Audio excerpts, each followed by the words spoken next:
Hi, and welcome to another Carpenter tutoring tutorial. I'm Amy, and today we're going to be talking about how to introduce variables into translations of word problems into mathematical statements. Variables are really handy in word problems because we can use them to represent any unknown values that might be described in that word problem. But one of the most important steps that we have to take if we're going to use variables in a word problem is to define them. What that means is actually making a note for yourself on your paper, someplace that you can go back to and refer to at any time as you're working through that problem, what the variable means. To highlight the importance of defining variables, let's consider an example together. Let's say that we have a question that says, Marie has a certain number of tickets already. She buys 5 more tickets. Write an expression to represent the total number of tickets that Marie has. There are a couple things that we can tell from the way this word problem is written. First, we know that she starts with a certain number of tickets at the beginning, but we don't know what that number is.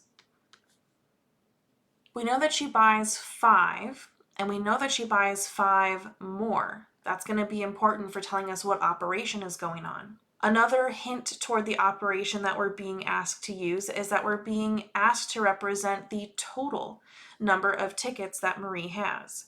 So more and total together point us toward addition, so we know we're adding together two values. Those two values should be her starting number of tickets and the 5 more that she buys. At this point, we don't know how many tickets she starts with. So this is where we have to choose a variable and define it.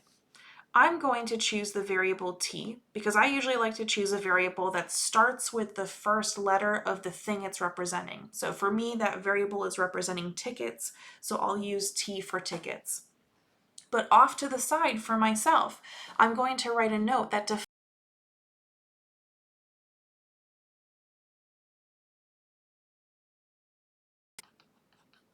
Marie has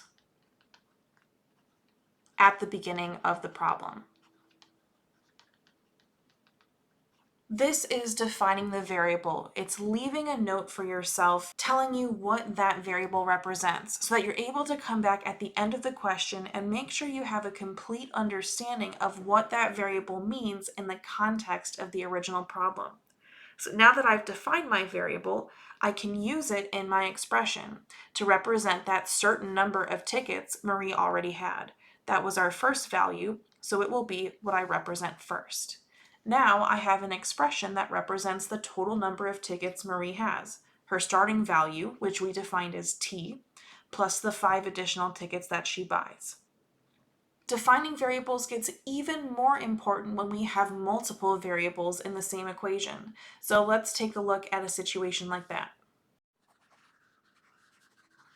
For this example, let's say that we have a question that says, Tom has a certain number of buttons, and Jim has a different number of buttons. Write an expression to represent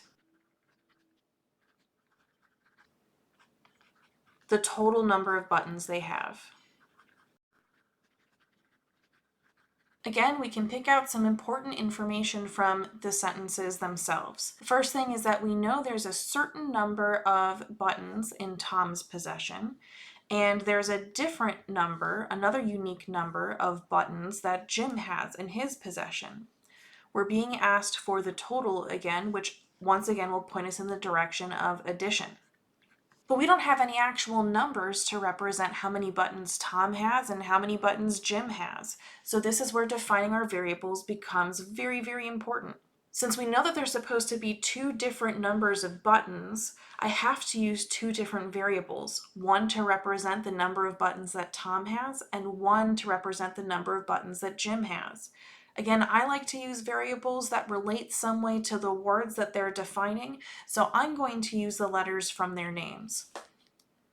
T, for me, will represent the number of buttons that Tom has,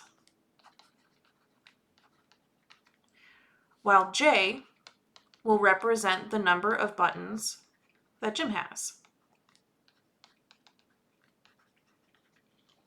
This is incredibly important for me to keep track of and actually write down a definition for my variables so that if there are more parts to this question or if I have to use the information later on, I know what those variables mean. I have a definition for myself ready to go. Now that I know that I'm going to represent the number of buttons that Tom has with T and the number of buttons Jim has with J, all I have to do is plug in these two representations on either side of my addition symbol. So T plus J would be my expression representing the total number of buttons that they have. Even if you think you're going to remember what your variables stand for, still define the variables. Actually write down a name for yourself of what each of those variables mean. If for no other reason than getting more points on a test because you've fully defined those variables and fully answered the question and shown your teacher that you know what you're doing and you know what you're talking about, that's okay.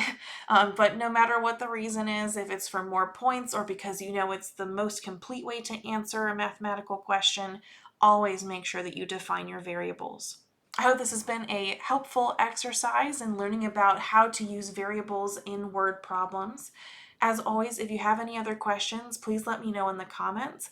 You're also welcome to go to the description where there's a link to my website where you are able to reach out to me directly. Thank you for spending part of your day with me, and I'll catch you next time.